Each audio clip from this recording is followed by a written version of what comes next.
And welcome to Tell Me Your Story, New Paradigms for a New World. I'm Richard Dugan, your host, and I thank you for joining us here on this special edition of Tell Me Your Story, New Paradigms for a New World, giving you choices and knowledge of those choices to help make your dreams come true.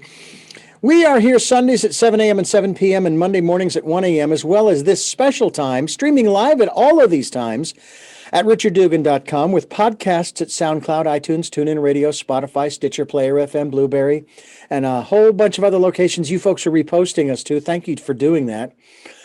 We also are on YouTube where you can watch these programs. You can watch the videos. You can see our guests up close and personal, so to speak. And we also encourage you to take time during the decade of perfect vision, the 2020s. Spend that time going within. We've been promoting it for over 2.5 years, and we're going to continue for the next 9 or 8.5 as the calendar goes, because we want you to spend that time. I'm trying to find the time, and I shouldn't even say it that way. I should say that I just haven't found the time yet, but I'm going to make it a commitment. Make that commitment with me to 5 minutes. 5 minutes. And then maybe you can build on it to listen to that still small voice, to follow that guidance, to find that calm, peaceful, quiet place where you can get the guidance that you are searching for. So that's one of the things that we really hope you'll do. We also hope that if you resonate with this program, if what we're doing, you like it and you'd like to be a part of it financially, we have a PayPal account for your security as well as ours. And we thank those who have helped us out, and those who will. Thank you, thank you, thank you. You have no idea how grateful I am for all of the support that we get on this program. Our program today revisits a guest who hasn't been with us for quite a long time, Flo Magdalena of soulsupportsystems.com. Thank you so much for joining us again. You are the author, or maybe the channel, the catalyst, so to speak, of I Remember, and several other works as well, having to do primarily with Mary Magdalene. Thanks for being with us again. It's a great pleasure to have you back, and for a change, to actually see you. Yeah, this is the first time we've actually done this with video, so it's very beautiful. Absolutely.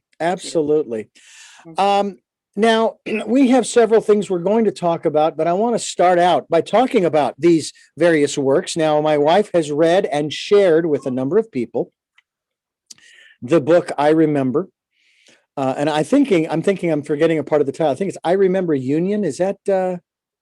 That's correct. Yeah. I Remember Union. Right. And this is work in regards to the woman who has been labeled by some. It doesn't actually say it in the Gospels, but who's been labeled a prostitute. And what I find so fascinating, Flo, is the fact that of all people who should have been made the head of the church, it should have been her, because after Jesus' resurrection, she was the first one to know exactly who he was. And even when the guys came along, they didn't have a clue. Yeah, we're going to the bar to drown our sorrows. Do you know where's the closest one? And they're talking directly to him, and they don't even know who he is.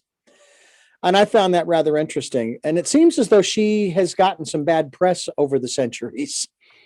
But you shed some light on her through the work that you share. Tell us a little bit about this work. Well, I first started in metaphysics in 1979, so I've been doing it for a long time. And about 10 years after I started, I had this experience with Magdalene. I was in Washington, D.C., and it was Maundy Thursday. And from that experience, I wrote the book I Remember Union, and I've been literally working with Magdalene because her vision is that she is an emissary of light, and she's bringing us into that fold, so to speak, so that we can also carry that same light that she talks about. And when you talked about the going into the inner space, she talks about this place that we have called the soul seed, which is between the heart and the solar plexus at the very base of the sternum, so in the Hmm. xiphoid process. And she talks about opening that seed of light, and that in that seed of light is our blueprint and our essence. And so I do a lot of work with that through soul support systems and through the experiences that we can generate when we actually live from that place. And so the idea of Magdalene is manyfold for me, because we went also in 2019 to the south of France, which I do yearly usually. And we gathered some flowers for flower essences, and she began to talk about the heart of the world flower essences, which I'll talk about in a little while. But the idea of Magdalene is that she's so multifaceted and so ready to listen and to work with and to catalyze us to actually live the parts of ourselves that we've chosen and are destined to live. So she's very much a support for many, many people now. And she comes through in many, many different voices to many people and actively has messages for them, which I find also very fascinating. Many, many people now. Well, I know that there are those who, and this was when I was working for the Christian station, would call in and criticize a program that I was actually producing for the local Catholic outlet. It was called the Radio Family Rosary Program, and I always found it fascinating, the criticisms, because they would say, "Oh, this isn't in the Bible. How can you do? And you're praying to this other person and so forth." And I'd say, "Well, you see, you're not understanding. Every word that's in the rosary is found in the Bible. You know, the prayer, the phrases, different things, and also they're not actually praying to her. They're asking her. I mean, haven't you ever asked for intercessory prayer for by someone? Would you please pray for me, please, Flo? That's all they're doing. That's all they're doing. And many of them, they understood. They got it. And with Mary Magdalene, I think the same thing is true as well in terms of our understanding. In terms of the information you have received that's come through you, can you tell us who she, and I'm not sure I want to say was, because we're all eternal, especially on the inside, we're all eternal. But can you tell us who she is? Who she is. I think she's the heart of the world. I think she was and is the epitome of what we are when we open to the divine. And she's the lineage of the divine feminine, and she is in very many ways. When I spoke about messages to many people, she's exciting. I think exciting meaning igniting a movement. She's actually galvanizing us to begin to act as if the light within us is the only way, the soul is the only way for the peace that we're all searching for, and the dynamics that we all know as union and oneness. And that's what she's teaching all the time. And so I think she's an actual maybe an archetype of the future, of what we can become and can live as if we come together in ways that are not mentally directed or technologically correct, Mhm. in the space of the essences of who we are. And that's really what she teaches and stands for. Yeah. Mm-hmm. Well, I was rather intrigued and moved by the work. I also read another a five part book, if you will, called "The Life and Teachings of the Masters of the Far East." I'm sure you're familiar with that, and it was really intriguing to me, the conversations that these explorers, I'll call them, had. Spalding was his name, who put these books together. The conversations that they would have with many of these individuals who maybe on a mortal level have passed on, but they were having these experiences, and it really touched me, especially the one with when they had this experience with Jesus, who was really kind of saddened by the fact that mankind has put him up on this pedestal. He can't get down where they are to be with them because they look at him as something so far above human beings that he can't get close. It's kind of like a movie star. If you're really enamored by this person, you just go gaga, and it's like, yeah, but I put my pants on just like everyone else. Or in his case, I put my robe on just like everyone else.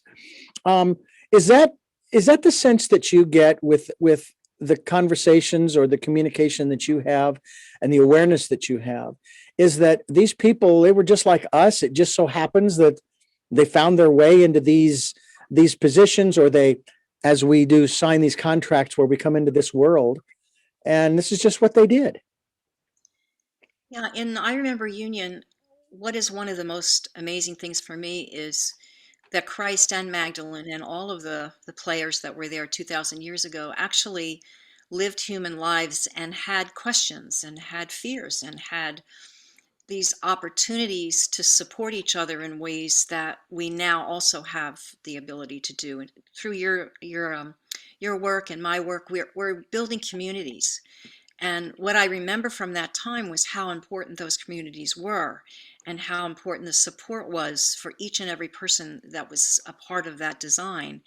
And each person had a design, and Magdalene was able to remember the designs, and Christ was able to activate the heart. And each person had a job, if you will.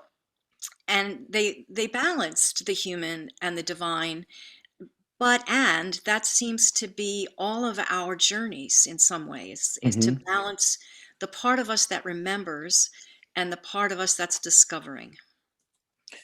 Is the reason that we are remembering in this life because when we come into this world, that connection somehow gets disconnected or cut or crimped off, so to speak, kind of like water going through a hose and you put a kink in it, and no longer does that information flow because of what the programming that we get, the upbringing, et cetera, et cetera. Where's the veil come in, if you will, between that and this life?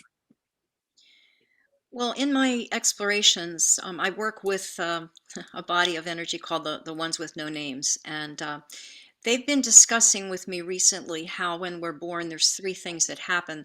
The first thing is that we're moving from being, in a sense, water breathers to air breathers.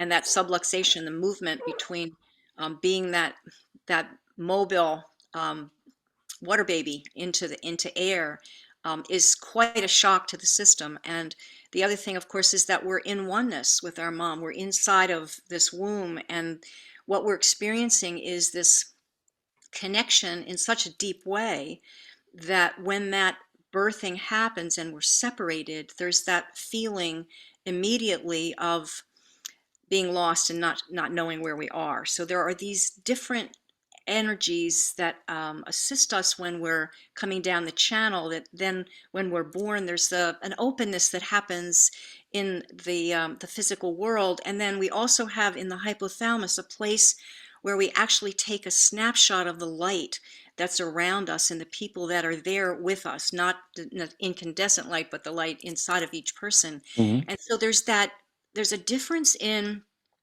the way the perception of the soul in that moment of birth sees light in the world and remembers light to be. And so, in a lot of ways, the 3D reality becomes so strong and the separation becomes so abrupt, that we're, in a sense, forced to open to what is, and then remembering it is clearly more available in the first 2 years before the fontanelle closes, but it's still, in a sense, reflective of who we're with and what that consciousness is that we're being shown. And then the design is so far inside of us, that light, that we then, when we're in form, it's like, well, where did the light go and how do we ascertain that? So my sense is that it's a renavigation, and that in that navigating there are biological and psychological issues that occur. And then opening out to the design is something that we learn through time, and we're not taught in Western society. We're not taught how to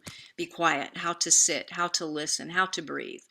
So all of that becomes part of the journey that's chosen in the swing between worlds before we actually incarnate. Hmm. Well, you have a number of books along with I Remember Union. and you've had a lot of help from a lot of folks, and you have the hearts of the village, how your caring and compassion change the world. That's part of what we are trying to do, and I know you are too, with this program. Is we're trying to change the world. Now, some would say, well, what's wrong with the world? Well, honestly, there's really nothing wrong with the world. It's just that the old saying, there's always room for improvement, kind of comes to mind. Not everybody is on the same footing. Not everybody necessarily has to be, and we're all on different paths, right? So, um, how is it that how is it that you want to change the world? Or maybe a better question would be, what do you want to change the world to? If that's the right phrase to use. Well, my idea has always been that if everyone lived from their soul, that we would then not have competition. We would then be able to acknowledge the truth of oneness. We would be able to open to the gifts of each other and celebrate, have more joy and connection. We'd also have this underlying awareness that there is no difference between us, no matter what we look like, no matter how much education or money we have. But there's just that one spark in each of us that we want to express.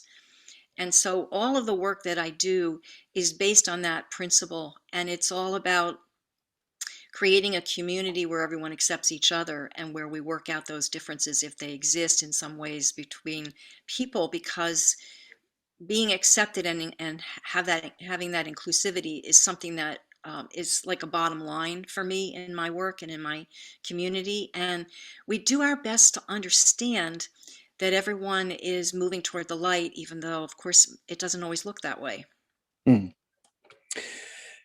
Some of the other works that you have available for folks, Heartful Living, Engaging from Our Hearts with All Life, The Light, Magnificent, and the Power of Grace, the Wisdom of William Marshall. Marshall. William Marshall. You also have the two books. You have some combinations there, as well as, of course, what we've already mentioned is the I Remember Union. And folks, you can go to the website, which is soulsupportsystems.org. That's soulsupportsystems.org. You can also email soulsupport@soulsupportsystems.org to find out more. As we continue here on Tell Me Your Story, New Paradigms for a New World, I'm Richard Dugan, along with Flo Magdalena. She is, do you consider yourself the author or the vehicle, the channel? Both. Okay.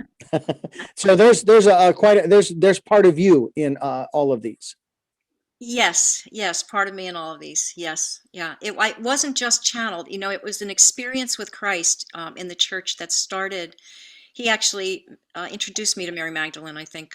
Um, and then we had these relationships between the three of us about how do we bring the story forward so that the consciousness will be felt when people read the book, the consciousness of union. And many times we've tried to think about a film, and now we've actually got a film in the works to support this. And it's a 21st century Christ time, going back and forth.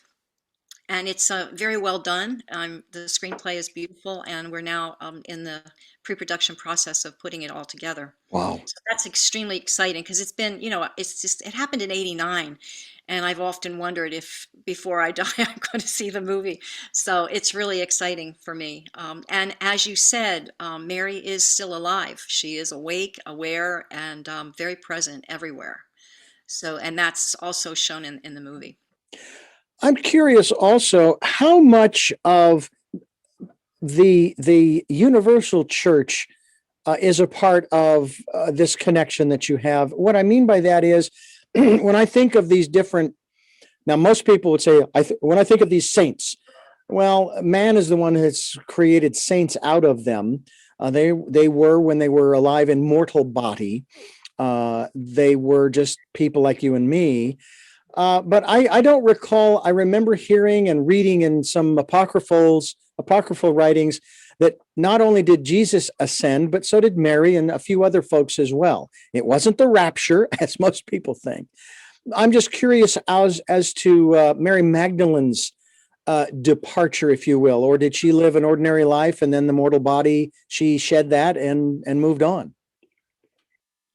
From what I can gather, she ascended, Okay. um, because the last chapter, next to last chapter of the book, really describes that ascension. And in that process, she had absolute recall of lifetimes, the lifetimes that she would remember to honor the earth, the lifetimes that she would not, the lifetimes that she would remember her purpose and not. And I think all of us go through that, those different lifetimes of sorting through what's important and how what we offer can contribute something to the greater good. And so we have that back and forth. And she showed that at the end. It was quite a lovely image. Mm. Um, yeah. We're talking with Flo Magdalena. She is the author of many of these books. We'll go ahead and just use that term, but of course, the information that she has been given, she has shared that with all of us. And we went through a list of those books as well as I Remember a Union, a very profound book. And we also encourage you to go to soulsupportsystems.org. Soul Support Systems, live your soul's design. We also are going to talk about some other areas as well, but we encourage you to empower your life, remember your purpose, and live your dream, which is what this program is all about, giving you choices and knowledge of those choices to help make your dreams come true. And we're talking with Flo Magdalena. I want to ask you a little bit about some of the work that you do. And one of the areas we want to talk about on this particular program, and again, I'm so glad that you have been able to join us here today, is talking about the clearing of our genetics, our heredity, bloodline, and lineages through the heart of the world, a Magdalena flower. And maybe I'm mispronouncing. Is this Magdalene or Magdalena? Well, it's Mary Magdalene. Okay, Mary Magdalene flower essences, which is what you were referring to a little bit earlier. Talk to us about how we can do that, how we can clear this stuff out, because aren't those the things that are holding us back? Absolutely. So I'm just going to share my screen with you for a minute Sure. and show you these. So this is the image of the Heart of the World Flower Essences brochure that we have. And this is from the I guess it's right at the doorway of Saint Baume in France, in southern France. And this Mm. is the cave where Magdalene did so much of her work. And then she basically talks about this. The feeling is that these represent the heart of the world, even though they are from the country of my heart. They're not just for human beings that are alive now, they're for human beings everywhere. And they're not just for ancestors, they're for all the human race. So this is basically what Magdalene is talking about in terms of the heart of the world flower essences. Mm. Now we had from 2019 we had a protocol of 16 essences, and they were all gathered in southern France, and they were all gathered with Mary Magdalene's support, and it was like we were commissioned to do this. And then literally we stopped during COVID, the beginning of COVID, not understanding exactly how we wanted to proceed. And then in February, Magdalene came forth with this new protocol, which is just 6 essences. And specifically, the way that these work is that if someone would like to utilize them, they come for a consult. We have someone in England and one in Canada and 3 United States distributors. And we meet with people individually because the bloodlines and the clearing of the ancestral lineage and so forth is so individual with each person. So Magdalene's idea is that she would like us to understand that we are no longer separate from each other. And the way to move toward that understanding and being is to actually clear not just the ancestors and the lineage and the bloodlines, but all of the patterns and the innate spaces inside of us that have held us captive for so long. And Richard, I would like to have her speak to this if that's okay with you. Absolutely. Is there a specific preparation that you need to make? No, I'll leave this up so that people can see Okay. her. I All think right. that's the I best think thing. that's a good idea. Very good. Okay.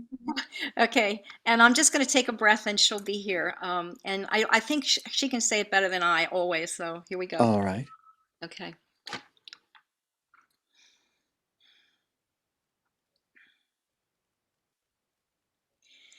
So from the beginning of time as we would know it, we have held patterns that indicate our capacities.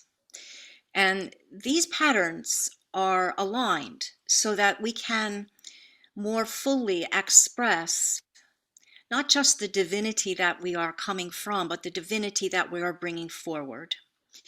And so in these essences, we have the qualities of the flowers, and the qualities of the flowers are, as you know, worldwide. Each flower is grown in many, many different places. And so my idea is that as we are unfolding this flower interconnection, interworld experience, that the flowers are gathering momentum. They are reseeding their own countries in these new ways. They are reseeding us as we imbue these or imbibe these or live with these. And we are beginning to understand that in order for us to move forward as a species, we absolutely must, and these are words I don't normally say, but we absolutely must erase that which does not hold truth and characterize ourselves as the movers of light into all dimension. And so it is my idea that we can fortify the intention of the flowers to bring oneness within the kingdoms of which humans are a part, of course. And so that in and through that oneness, we can begin to establish pathways that have been innate within us and yet not expressed or worked through or moved from. So I am in a very conscious way endeavoring to offer to each individual an understanding of what is the characterization of their own life system. Not conscious, obviously, from many, many legions of time and from the lineages of understanding from ancestors. So we're working in the development of an understanding from aspects that have not yet been understood from the cognitive or cognition. And we are opening to understand more deeply how, if we create pathways with no identity, none, no identity, then we have this opportunity to experience the light and the divinity as if they are woven within us, perhaps as the helixes of the DNA, that we are removing those places of bondage, separation and judgment, war and trauma, and violence and abuse, and all of those kinds of judgment motivated actions. And we are not just endeavoring, but perhaps seeding a new reality that does not have condition. It does not have a time associated with it.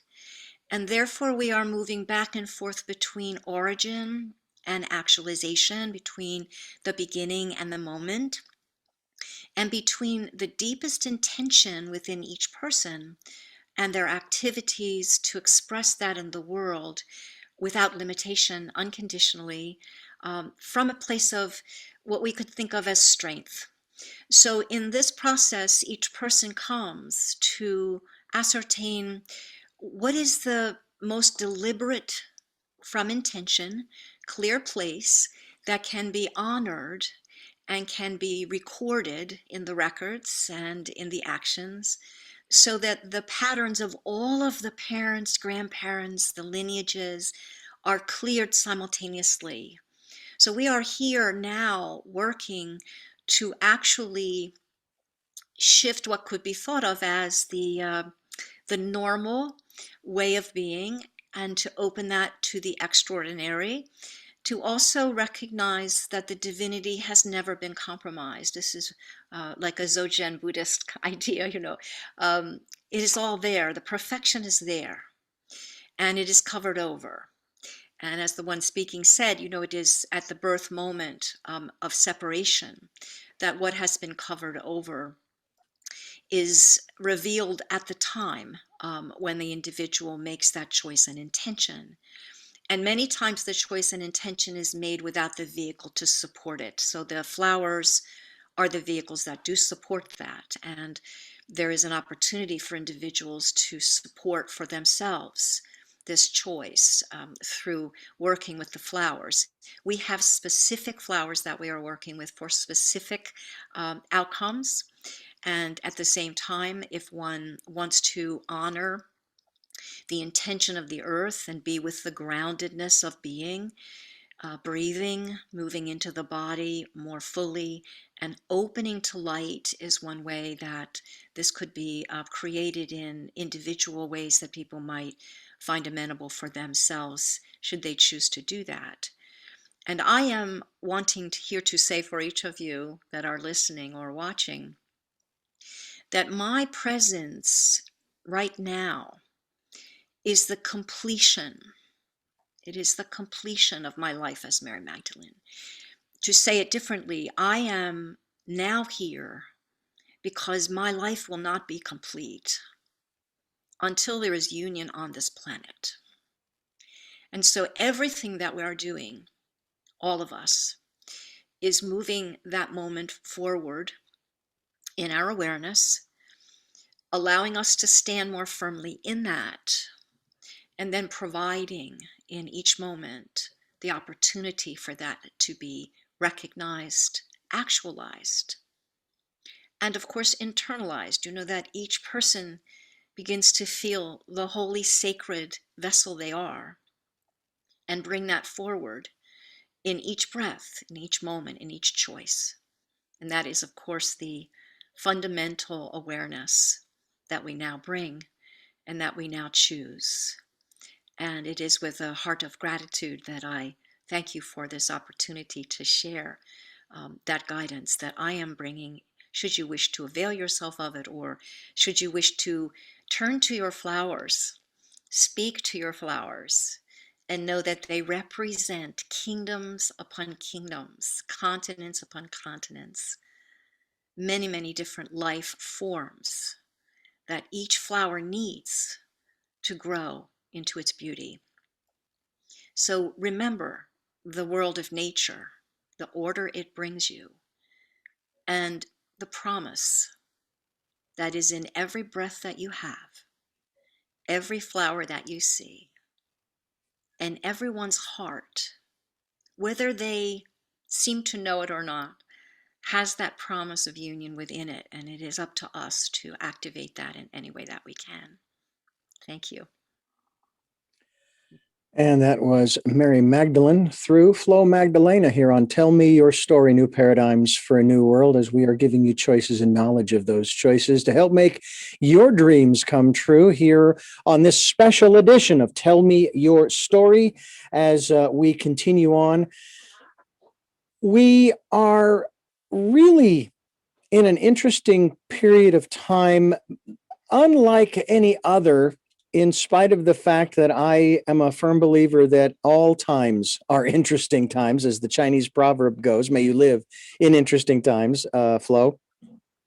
And I wanted to ask you a little bit about some of the messages of late that have been received. Mary said that unity, until unity is achieved, if you will. And one of the thoughts that's come to mind is, well, how do you balance that? What is meant by unity? Because a lot of people think that it means that, okay, we're all going to believe the same thing. We're all going to kind of do the same thing. We're all going to be on the same page, which right now we're close to 8 billion people. And right now there are about 8 billion pages in this human book, if you will. So can you define what is meant by unity? Well, I think first I have to start with duality. Of course. The one So, thing that I've been struggling with for the last 5 or 7 years. so the way I understand it is that the polarization that's occurring, that's moving us apart from each other, is like a rubber band and it's stretching. And as it stretches and becomes more taut, it gets very close to snapping, right? So it feels to me like we're really close to snapping now. Of Hmm. course, it's felt like that for some months now. Yeah. But that feeling of coming apart, when that happens, which it is obviously very near to happening, everything falls into the center. Like the two sides are not able to hold their polarization anymore because there's no other opposite point. So everything falls into the center.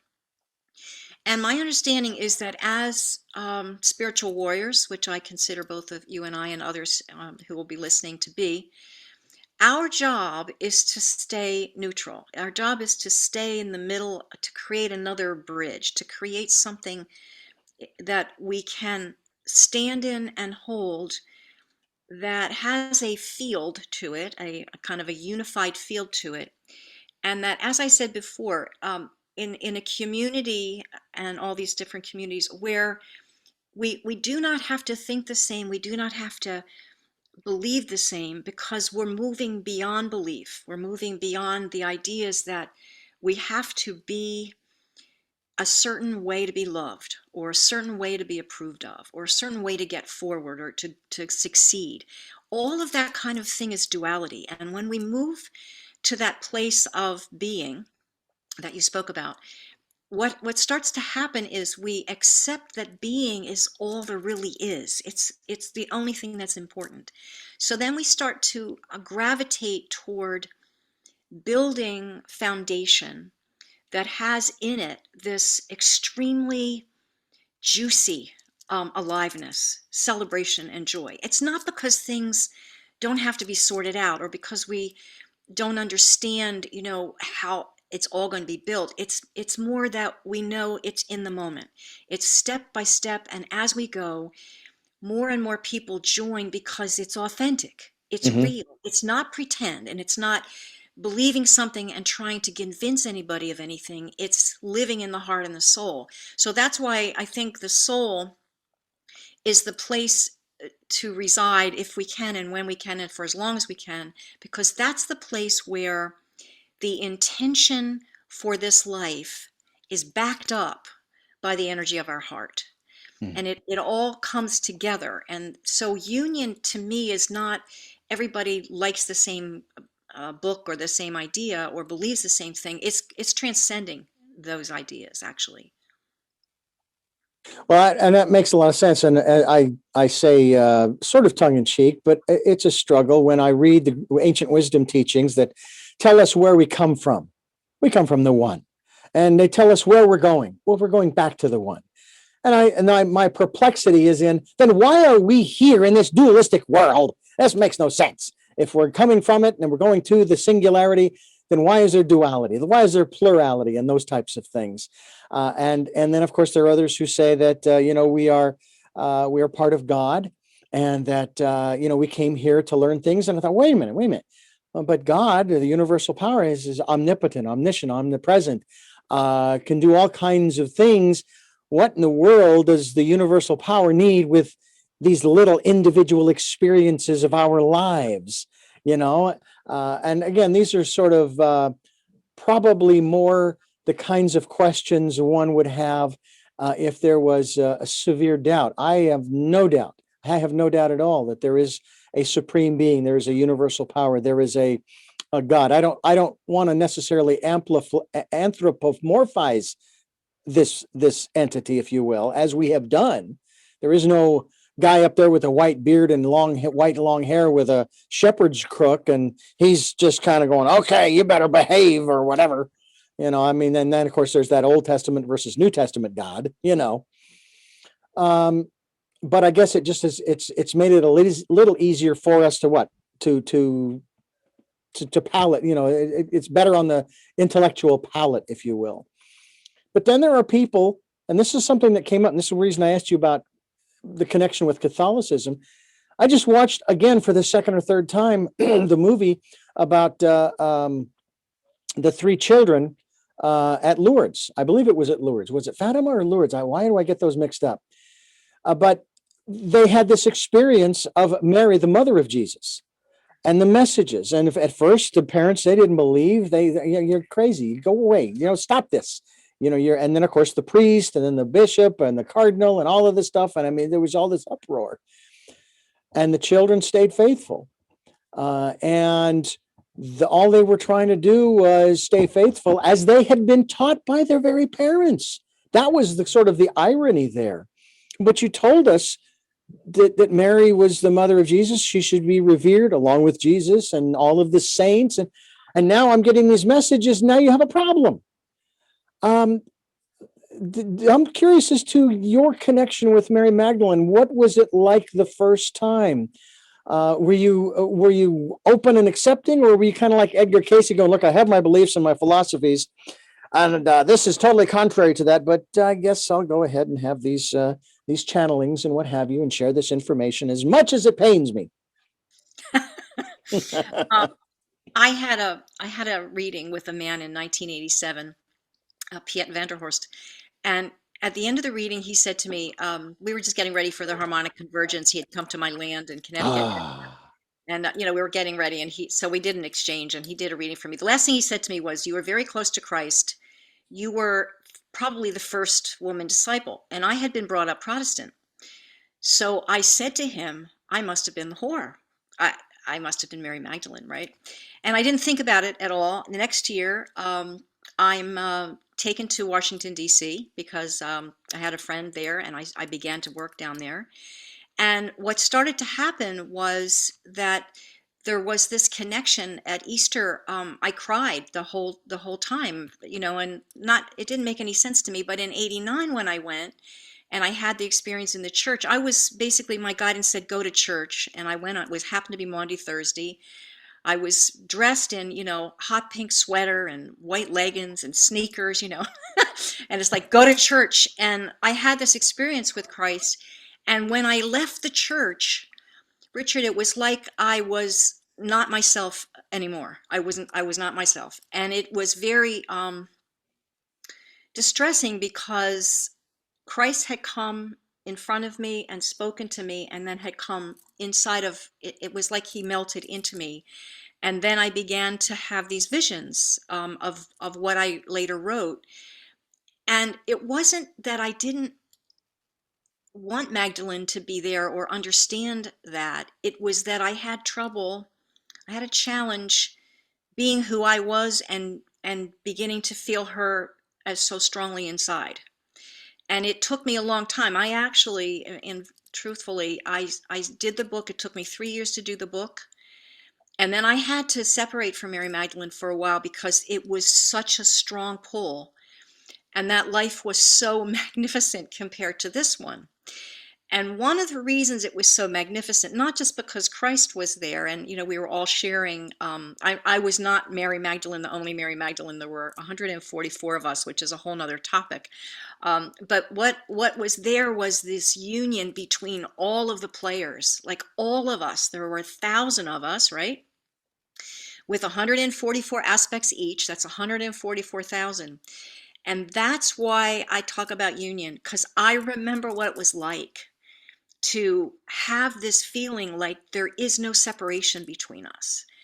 And it's not sexual. It's not, it's not anything that we can try to put our finger on in terms of cognition. It's a deep feeling inside that you look at someone and they're part of who you are.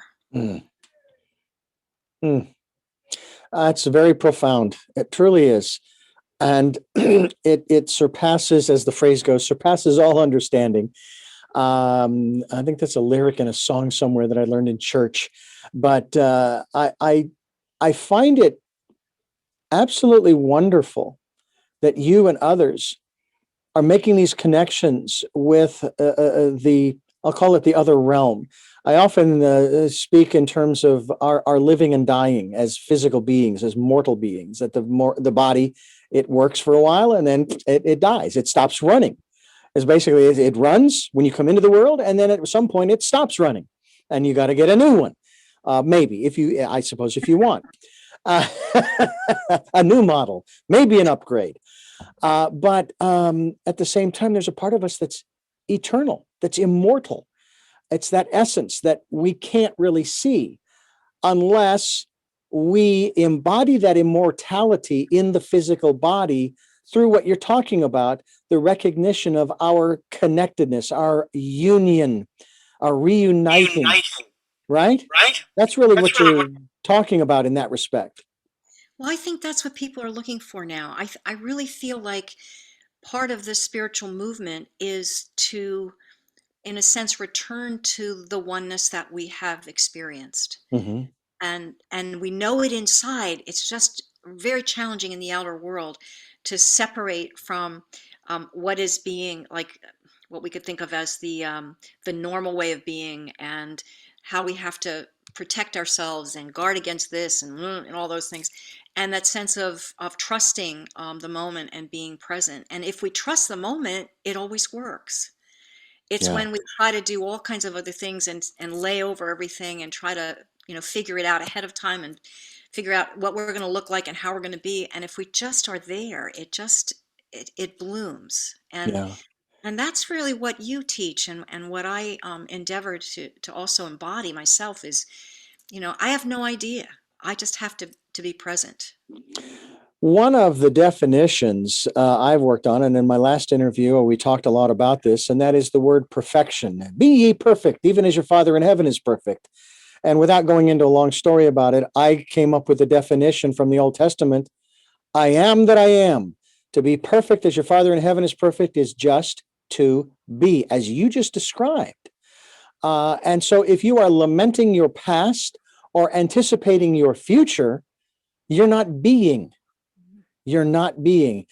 Talk to us about techniques that you might have come up with through the work that you do that have helped you, that will also help us to stay in this moment. I don't care what the technique. I don't care if it's a little rock that you rub, those little rubbing stones, or if it's mnemonics, or whatever it is.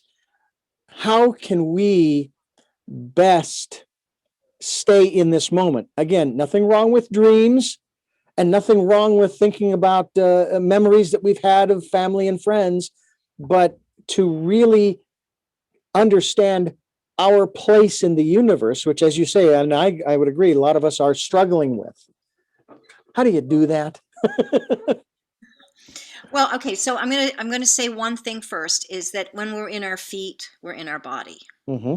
So if we just focus on our feet, taking our shoes and socks off in our mind, if not really, and put our footprint on the earth, so that we're actually settling into the earth, the great mother of the earth. She provides us with minerals, all kinds of things. So when we ground into her, we can also imagine we're going all the way down to the core of the earth, and there's a rock or a crystal with our name on it and our footprints. And so we just settle down into those footprints, and that's one way to come into the present moment. Another way that I must tell you about is the soul seed, because that's Magdalene's message. Mm-hmm. And that's at the bottom of the xiphoid process. So if you have all of your ribs and you have the sternum, right at the bottom, there's a little point. And if you look in biology, that little point is pointing toward the soul seed. Now, that soul seed has your destiny in it, your design, the potential, the blueprint, your essence, everything. So just breathing, you can put two fingers, of each hand right there, and then just breathe into that place. And that starts to open the container of your soul, so that when you are relating to the moment, there's something there. There's a feeling of your own power, essence, strength, clarity, vision, all those kinds of things are there. Mm. We're talking with, I almost said we're talking with Mary Magdalene. No, we're talking with Flo Magdalena and Mary Magdalene, if you will, that she brings through. When we are talking with our guests, we are doing so on this special edition of Tell Me Your Story, as well as the broadcasts on Sundays at 7 a.m. and 7 p.m., and Monday mornings at 1 a.m., streaming live at those times. We've got podcasts on SoundCloud and Spotify and iTunes, and a lot of other folks are able to watch the videos on YouTube. Go to the YouTube channel, Richard Dugan, Tell Me Your Story. Just look for the guy with the hat. It's not too hard to find me. And we would love to have you join us, especially in this decade of perfect vision, the 2020s, as we move forward. And encourage you to go within that still, quiet, small place. Listen to that still, that internal voice, your intuition. That still, small voice will guide you. One of the things I want to ask you about that in particular, and we're going to move on to some other things, is that still, small voice. I was challenged not long ago on this program by one guest when I talked about this. Well, yeah, you just got to be sure you're listening to the right voice or voices, because there are a lot of people out there that have all these other voices that are saying all kinds of stuff. How does one know for certain that still small voice that they are listening to, and they want the guidance, they want the support, they want the encouragement, the insight, etc., as well as finding that quiet place? How can we be certain of whom we've connected with? Well, that's a really interesting question. I I think that the only way that we really can determine the essence is what we're listening to, speaking to, and connecting with is to go inside. So in other words, drop the pearl in the top of the head and breathe Mm-hmm. down into that soul seed and be there enough so that when we see something or hear something outside, we feel whether it resonates inside.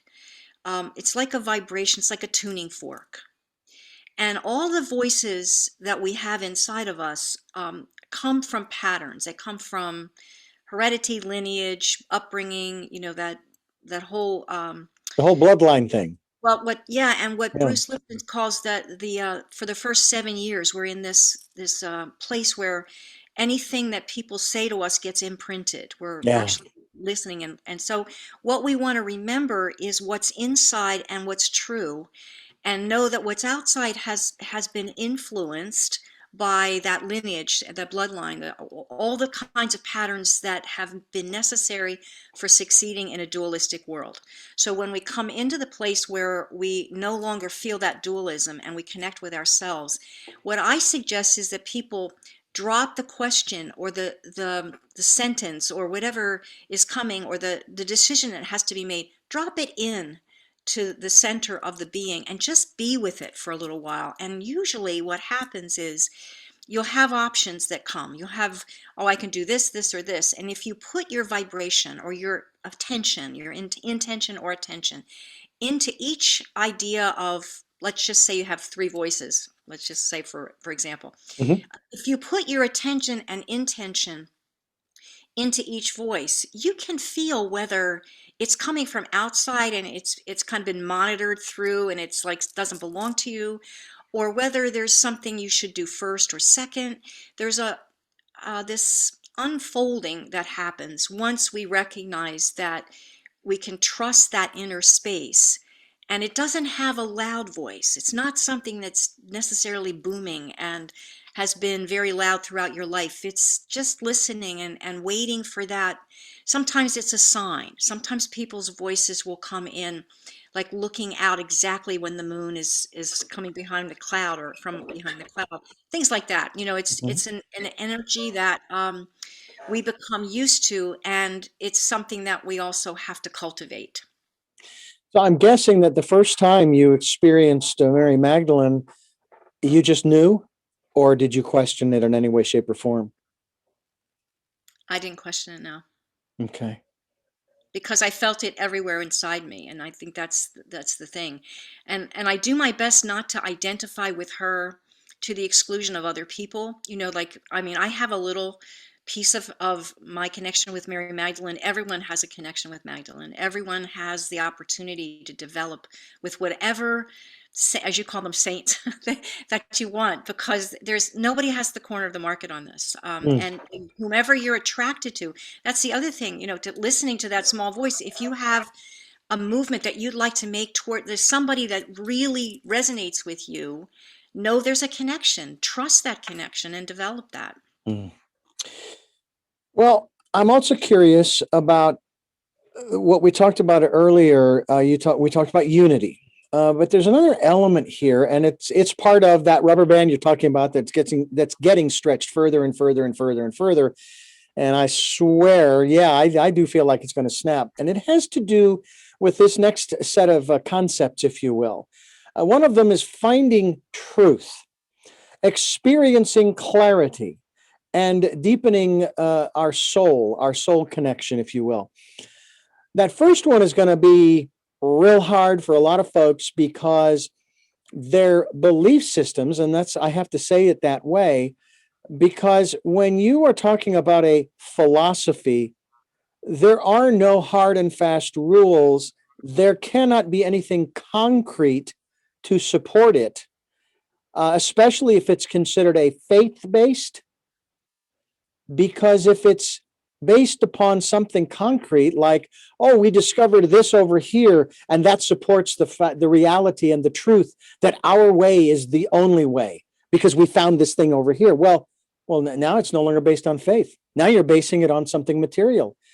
And most philosophies are not material based. They're internal. They're metaphysical. They're spiritual. Metaphysical being beyond the physical. So how do we share with others this aspect of finding truth and sharing the truth that we have found, so as, number one, to be heard, to express it? Because a lot of people like myself, we just do it. I mean, I can't help it. Okay, these are my concepts. That's all I can tell you. I can't prove any of this. I can't even prove to you that God exists. I just know in my soul, and I just know inside that my life has meaning. Well, if my life has meaning, then there must be something greater than myself.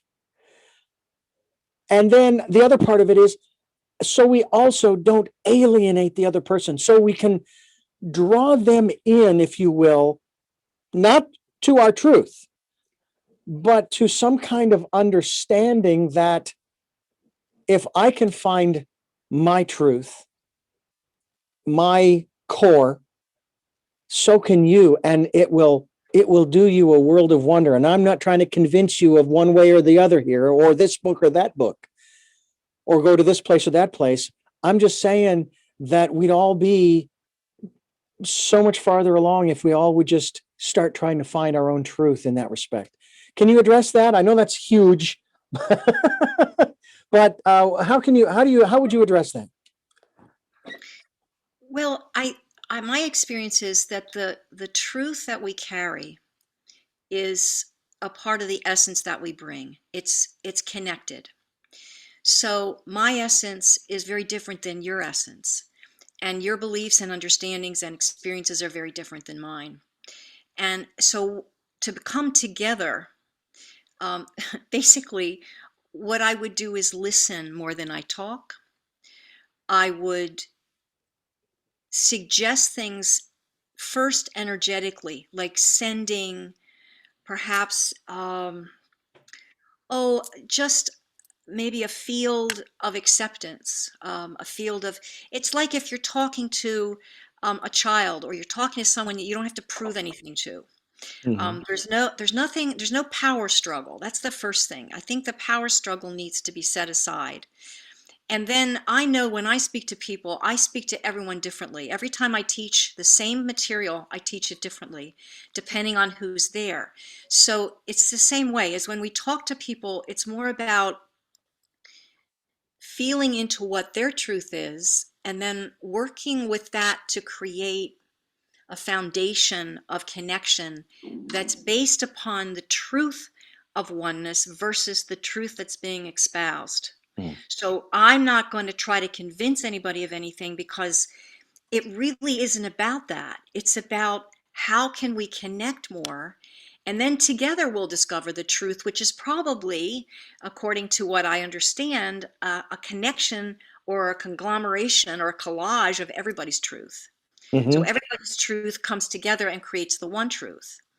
And it's not until we allow that, actually, that's a permission. We have to allow ourselves to set aside what we think is right, obviously, and to move into how do we create a different kind of consciousness together. Hmm. And that sometimes is easier said than done. But there's another aspect, I think, to this I'd like for you to address too. And that is that I'm not going to go out on the street corner and do this. I just don't think that that's the most productive way, the most positive way of doing that, because you may end up dealing with people who aren't ready. They're just not ready to deal with these kinds of issues. Is that right? Is that a fair assessment? I think so. I think that, yeah, many times it's actually letting people come to you, to find you, Yeah. letting people make choices around that. And if I find myself in situations with people who are very different than me, and have a different understanding of spirit, I am with them in a very normal way. I'm just with them. And it's kindness, I think, Richard, more than anything. It's kindness, and just that intention to be in relationship that then opens to a deeper capacity to share something meaningful. Well, I have to say that in this program and talking with you and sharing the ideas and the concepts that we have shared on this particular edition of Tell Me Your Story, I am hoping people will understand. And I know too that I've probably said some things here that probably haven't gone over too well with some folks. But I always try to temper it by saying, but this is where I'm coming from. I'm not saying that this is true for anybody else. I'm not saying that you have to believe anything I've said, let alone anything that Flo has said. All I ask is I'm hoping that you'll consider the possibilities. And that's kind of where I'm coming from, because I don't want to force any of this stuff on anybody. It's because then you haven't really accomplished anything. You've actually probably, and I don't know if I'm right about this, you may have done more harm than good. Yeah, when we espouse something, it's like it has a weight to it, and when we offer it, then it can be something that's accepted, to whatever degree it is, and so it makes it a personal choice, which is Yeah, always good. absolutely. This is Tell Me Your Story, New Paradigms for a New World. I'm Richard Dugan, your host, and we are coming to you here on Zoom. We have podcasts and we have broadcasts and a video cast on YouTube. And yes, you have noticed that I have changed locations because I love the country of Ireland, and there's a lot of mysticism there as well. I've even heard it said, Flo, that the Irish might very well be the lost 13th tribe. Hmm. I don't know if it's true. And again, folks, I read it somewhere. Somebody shared this with me, and I thought, well, how interesting is that? Yeah. I mean, is it really that far from where the Jews started out in Israel? Not really, you know. So we just don't know, and I guess it's one of those things that we all have to come to grips with in terms of what we choose what we choose to believe. One of my guests, Flo, has basically said that belief systems are nothing more than BS. You know, you know, and Greg Braden has even said to us. You said this in a matter of in so many words, or maybe not so many words. You said that one day we'll just know. Well, that's what Greg was saying when we talked about his book, The Healing Power of Belief. Yeah, right now we believe. Okay. And I shared with my sister one day that, my beliefs of yesterday are not my beliefs of today, are not my beliefs of tomorrow, because I'm still alive, I'm still growing, and I'm learning and I'm experiencing. And so those beliefs are changing over time, you know. And I loved what someone shared with me when I kind of got too big for my britches once when I was in my early 20s. They said, it's better to begin in doubt and end in certainty than to begin in certainty and end in doubt. And I've really held on to that. I do get sometimes dogmatic about some things, and I have to watch myself on that, because that dogmatism is for what I believe and what I know now, here, at this time with you. Tomorrow, hey, I might pick up one of your books or somebody else's. I may listen to a different podcast, and suddenly something comes through. How have your, shall we say, beliefs, or maybe I should go beyond that to say your knowing, how has that changed over the last 30 or 40 years since you began this work? And by the way, you began your work only 2 years after I did. I was 17 when I began what I like to call my search. Ah, I'm quite a bit older than you are, I think. No, I'm only 60. I'm going to be 73. Oh, well, congratulations. Thank you. So what about where you are as opposed to where you were? Well, I was a nurse, and I was in psychiatry, I think, at the time when I took the my first metaphysical course. And I remember my neck was so tight, and I had so much stress, and I had just all of this really angst, like free floating anxiety, without even knowing why I was anxious. And it took years for me to understand that the mind was in charge of my being, and that whole idea of cognition and of being right and wrong and knowing and not knowing, and it took a long time, I have to say truthfully, for me to replace that with the knowing that I am light, that I will always be light. That my greatest gift. It's all of our greatest gifts. It took a while for me to understand that judgment starts with me. It doesn't start with somebody else. Many, many different things I've learned, and now it's almost as if what I do is I float in this field of relationship with the divine, in as many ways as I can, kind of dotted with concern about my grandchildren, concern about what's happening in the world, concern, sadness, grief of all this happening, and then coming back to that place of recognizing that all I can do, all I can do is be in the moment with what I know, and to share that as much as I can with the world. That's Mm, just about all I can do. yeah. So you are currently working on a film, getting it rolling forward, and obviously, I would venture that, and I find it interesting when I hear this from people. And they say, "Well, we were doing this and this and this, and then the pandemic started." And I am a person who believes in divine right order and timing.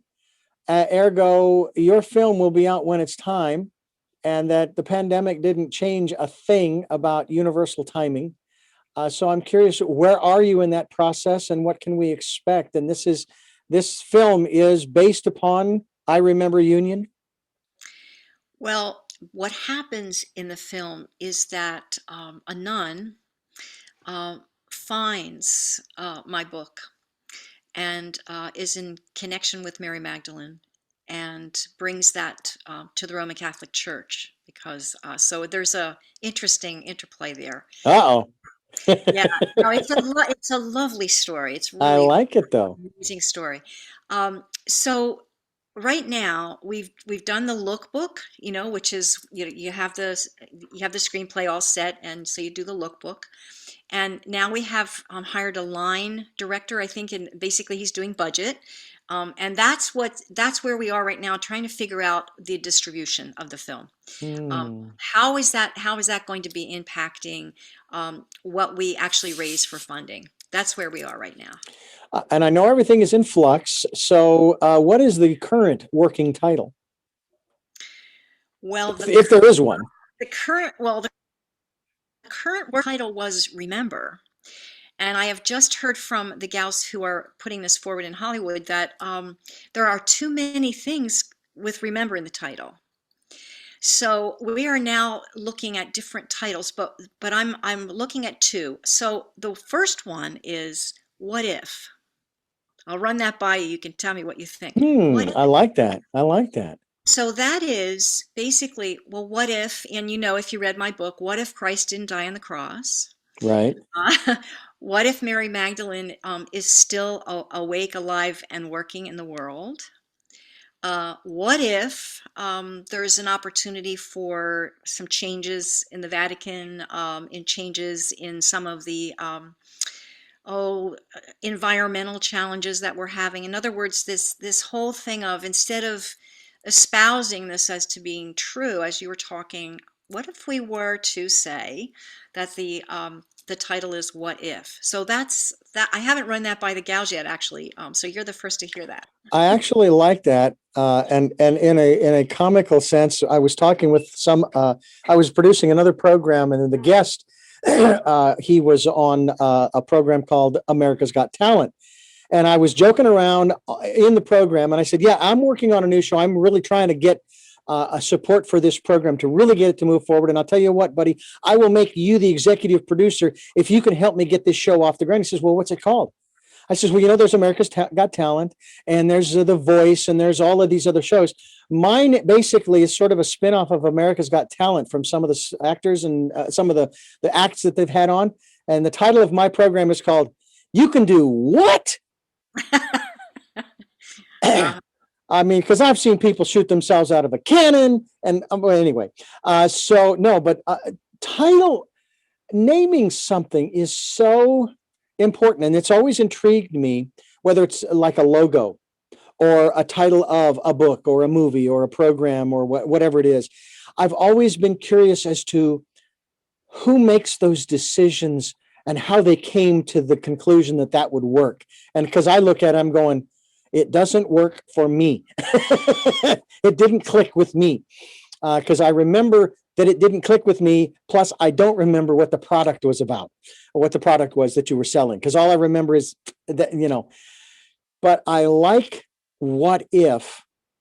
And again, you could put anything. You could even if you broke the movie down into segments like that. And quite honestly, when Kazinsaki's movie, The Last Temptation of Christ, came out, and I was working for that Christian station, the more that they protested against it, the more curious I got. I bought a copy of the book. I read it.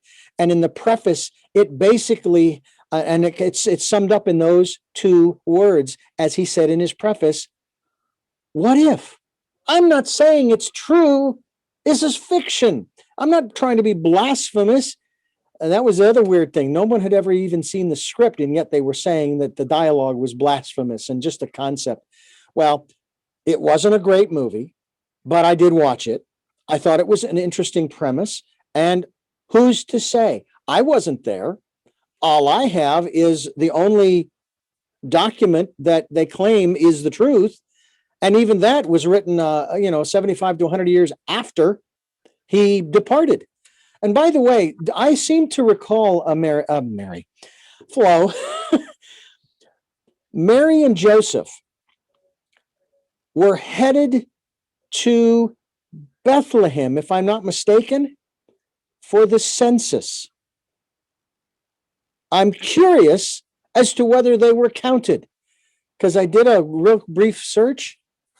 There is no record, at least as far as I know of Mary and Joseph or Jesus in the census at that time. Yeah, I thought they went to Egypt then. Was it? Yeah, and then they had to, because now, was it Herod? He was going to kill all the kids under 2. So they hightailed it to Egypt. So I'm guessing they weren't even counted. I don't think they were. Ergo, there's no evidence that any of them even existed. Exactly. So now you've got all of these other conspiracy theories. Now I won't go there, but I'm just saying that this is where you've got to go within, right? You have got to trust that inner voice. Yes. Yeah. So you have this film that's going to be coming out, and I think it would be a great title, What If, but it's not because I say so. But let's talk now about some of the ongoing classes that you have, the programs that you have available through soulsupportsystems.org. Well, every day, 5:30 in the morning your time, Oh, 8:30 on the East Coast, we have a meditation for 15 minutes that's actually offered by different facilitators and students that are part of Soul Support Systems. We have online programs, leadership trainings. We have something called Heart Thread, which is, you mentioned the book on the heart before. mhm. I have this very wonderful guide named John Henry, and he has given us this modality called Heart Thread.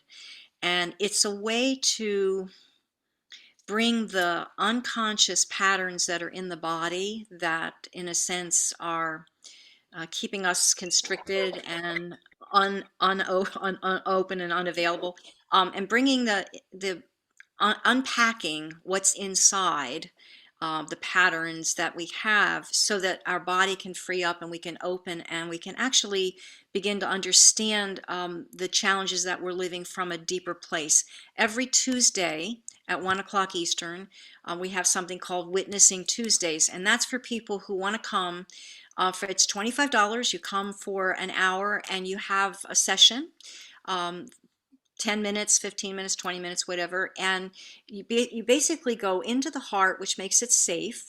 And then we unpack whatever is there. And we don't Mhm. have to know anything about you. We don't have to figure anything out. But that's one of the things we offer on Tuesdays. We have essential life skills, which is being taught in the UK and in America, and that is literally work with the soul seed that we talked about, with the heart, and with creating a field. What is a field? How do you hold your field? What do you do with your field? I have a year-long program that I work with every month, and this year, my friend Jane died. I don't know if you knew that, Richard. And so she's been she's been communicating with me. She died, it'll be a year ago next month, and she edited all of my books, and we were really, really close. Jane And Stewart. Mhm. yeah, Jane Stewart. So she told me that she didn't really want to leave and she wanted to help. So she's with people, and any of your audience can ask Miss Jane, Jayn is how she spells her name, Miss Jane, to actually be with her, be with them, because she has made this dedication to helping people get through tough moments. And Hmm. so she's working with me on the curriculum for the course for this year. It's a year-long course, and it's called The Legacy of the Soul. And what we're actually doing is unpacking how we get born, what happens to us when we're born. We're working with the ego, we're working with DNA, with the cells, we're giving information. Hopefully, most of it is new information.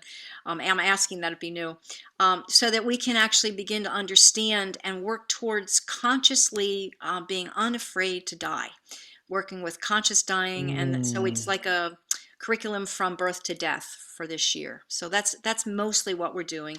And in July, in Virginia, we're having what's called a soul recognition, which is the Magdalen work. And that's from the 22nd, which is her feast day, to the 26th of July. And that's going to be at the land celebration in Virginia, close to the West Virginia border, about an hour and a half from Dulles. So we're setting that up, and that's in person. That's going to be our first in-person thing for this year. Hmm. It will certainly be nice to get back together in person, face to face, and hopefully physical contact in that regard, handshakes and hugs and what have you. It has been said, Flo, that we may be heading toward the 21st century version of the Roaring Twenties. And that wouldn't necessarily be a bad thing. It can actually be a good thing. And we certainly hope that people will include you and Soul Support Systems. Soulsupportsystems.org is the website. We will be linked to your website as well. You are also available via email, soulsupport@soulsupportsystems.org. And we certainly look forward to having you back on again. I wanted to dive into, but I won't now, but we'll save it for another program to talk about that, what I like to refer to as transition. to use the word death and dying is the words are so negatively charged. I usually stay away from them just because a lot of people have a problem, but transitioning sounds so much easier, you know. But I went through a program called LBL, Life Between Lives. I have a practitioner here in Santa Barbara. And I got to tell you, every time I think about that, I think, wow, I would love to go back to that life. I mean, yeah, there were a couple of spaces there that I was shown or that I saw, not the greatest of things that happened, but I survived and I moved on. And then when I sat down outside my cabin up in the woods with my feet up on the rail and I tipped my hat back and I just leaned back and I said, it's been a good life. And I just left. And I feel as though we, there are a lot of things that we get training for. All right. Giving birth isn't one of them. Marriage isn't another. Having a relationship, we don't get training for that. We do for driving a car, for maybe a job that you're doing. You got to learn how to do it. So they train you. It would be nice to have some kind of training in some fashion that would help us to make the transition so much easier. And that's not to say that we're all going to leave this world quietly. Some of us, unfortunately, we go out pretty dramatically. But if we could go and we could choose to leave this world just leaning back, tipping a hat back and saying, it's been a good life, and just leave the body, and get rid of the fear and the angst and all of the stressors. I mean, there are people who they don't believe there's anything else after this life. And I say, well, okay, if we believe what you are saying, if that were to be true, then we're not going to know. So what difference does it make? If there's nothing after this, what difference does it make? You're not going to know. But my inner knowing says there is something after this, because this world doesn't make any sense to even exist if this is all there is. It's just my brain and my heart they can't reconcile that concept. And so my logic and my heart say, no, there's something more. And even if I'm wrong and there's nothing else, I'm not going to know. Right? So maybe we could talk a little bit about that on another program. Yeah, I love the way you continue to ask the questions, Richard, because that's really that's the only way to understand it is just to take it apart and keep taking it apart. Yeah. It's great. Flo Magdalena has been my guest here on Tell Me Your Story, this special edition of Tell Me Your Story, as we bring you new paradigms for a new world and those choices and knowledge of those choices to help make your dreams come true. I do have 3 more questions for you that I'd like to ask all of my guests. You may have addressed them sometime during the program, but I'd like to ask them directly. But before I do, I let our listeners know that we're here Sundays at 7 a.m. and 7 p.m., Monday mornings at 1 a.m., streaming live at those times at richarddugan.com. Of course, as I've said before, podcasts on SoundCloud, iTunes, TuneIn Radio, Spotify, Stitcher, Player FM, Blueberry, other locations you folks are reposting to. And if this resonates with you and you'd like to support it financially, we'd be eternally grateful because I'm immortal and so are you. Eternally grateful for the support that you have given us and that you will give us. We have a PayPal account for your security as well as ours. And please participate in the Decade of Perfect Vision, the 2020s. Go within, listen to that still small voice and find that place to quietly go, relax, rejuvenate, re-energize, and then get that guidance to step out into the world and move forward and fulfill your life's purpose and your life's dreams.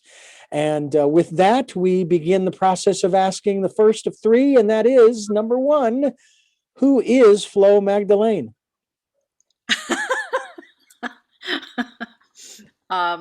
I am a light bearer, and I am an author. And my intention in this lifetime is to touch as many people as I can so that they remember their divinity.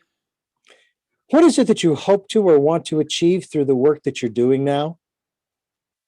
So people remember that essence of oneness and live it. And then there'll be peace, because when we're in that place, there is no other. And finally, what is your life's purpose? My life's purpose is to love. And with that, we thank you again for joining us here on the program. And we thank you for listening and watching. Tell Thank me you. your story, New Paradigms for a New World. We are giving you choices and knowledge of those choices to help make your dreams come true. And until our next broadcast, podcast, videocast, love to lol.